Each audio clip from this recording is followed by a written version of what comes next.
WTOP, Hillary Clinton has selected Virginia Senator Tim Kaine as her running mate, and how this selection will impact Clinton in the polls is now the big question. WTOP's Mike Murillo discussed just that with polling expert John Johnson. He's with Edgeworth Economics and the author of the book, Everydata. The vice presidential picks gets a lot of attention, but it doesn't necessarily always translate in the polls. I mean, Virginia is an important state. It has 13 electoral votes. It had been reliably Republican in 8 of the last 10 elections, but the important point in both 2008 and 2012, it did go Democratic. So in the current polling, there have been 3 polls in the month of July. Clinton was ahead in 2 and tied with Trump in 1.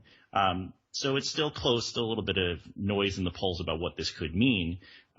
Tim Kaine's approval rating in the Senate, at least, for the state of Virginia is at about 53%, which is fairly positive. So could make a difference. Is that historically, vice presidential picks don't always make a big difference, but if it's going to make a difference, it's going to be in the state of Virginia, most likely. Before the selection of Tim Kaine, there were other names out there, Mark Warner of Virginia, also Elizabeth Warren. Any idea where Tim Kaine falls among the possibles when it comes to the polls? Well, there was an interesting poll back in June where they sort of ran the hypotheticals for Virginia voters. If Elizabeth Warren was selected as the vice president, what would be the matchup?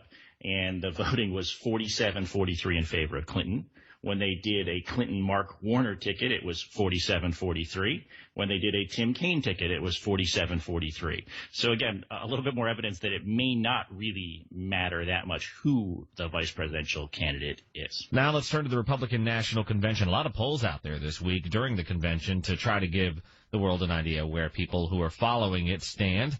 What did you see? The kinds of polls you generally see around the convention that sort of give immediate feedback are flash polls.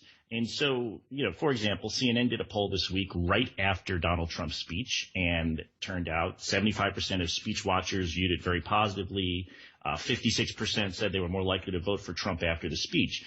But these are exactly the kind of polls we have to be very careful about interpreting, because of course, you have to, if you want to know what people thought of the speech, you have to ask the people that were actually watching the speech.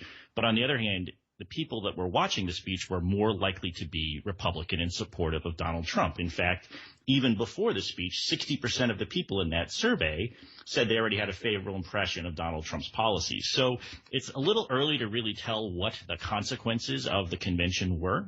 But the historic evidence, at least in recent years, is that the conventions really don't give very big bounces. If anything, they tend to be small increases that then offset when the other convention occurs. Once again,